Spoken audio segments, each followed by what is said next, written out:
welcome back in, everyone. This is Courtside Heat, the podcast, and we're in overtime. We want to take a few minutes and talk about social media and its impact on athletes and the sports they play, and who better than our special guest that we had on this most recent edition of the podcast. Ladies and gentlemen, I give you Gabby. Gabby, say hi to everyone. Hey, everybody. All right. Gabby, you're going to lead us off in this roundtable, unless you want the podfather to go first, how social media affects athletes in the sports they play. Okay. Going off of what I feel like it's almost an epidemic at this point. These athletes are trying to impress their audience, and it's quite baffling because they're taking a sport and they're turning it into a social conflict. When sports and social media should be a separate thing, not only this, but they're ruining the professionalism of a professional sport. They're taking out just the game, and they're putting in social warriors and social justice warriors, and they're putting in these ideas and the opinions they want to get across because it's their platform. But really, social media is affecting them because now they have the woke minority going over and influencing them, their page, and everything that they're going to say, and that's influencing how they play the game. No doubt. Podfather? Yeah, I think you're right. I believe there are some advantages to social media and with different sports. One, for hitting smaller groups like teenagers, children I want to get involved, even adults, those kind of people. But I agree with what you're saying. But I also think there's a marketing side of it because it could be very profitable on that side. You get a huge, bigger audience, especially with Instagram with their shops and more accessible. But yeah, I agree with you all the way around. Social media was always about being accessible to your fans. And I think there should be a platform in place where it allows athletes to also be human beings as well.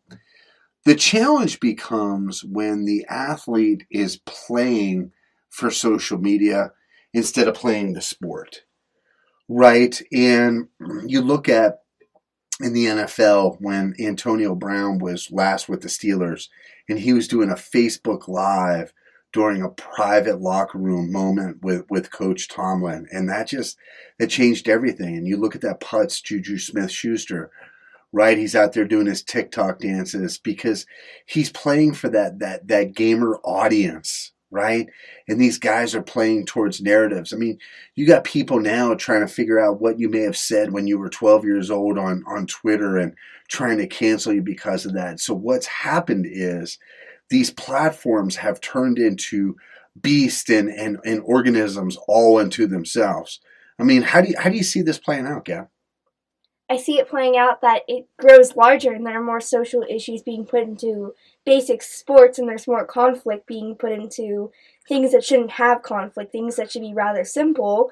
But at this point, it's adding in this social pressure onto these players as well to fit in so that they don't get canceled in the social world, in the basketball world, so people don't look at them with differing opinions. So they want to be in line with what a minority is saying about them because they don't want those negative opinions on them and on their reputations. No, you're right. I mean, people have always been criticized for being not political enough. I mean, it happened to Tiger Woods. It's happened to Michael Jordan, and some of these quote-unquote brands and icons of their sport, that they're not political enough, right? You can never be woke enough for the Blue Checkmark Brigade and the Huffington Post of the world and all of these trash mags and things that are out there. And so what happens is that these guys try to live up to a narrative and an ideology that they probably don't even believe in for the most part, but because of peer pressure of the larger voices within the locker rooms or really crappy ownership like Cuban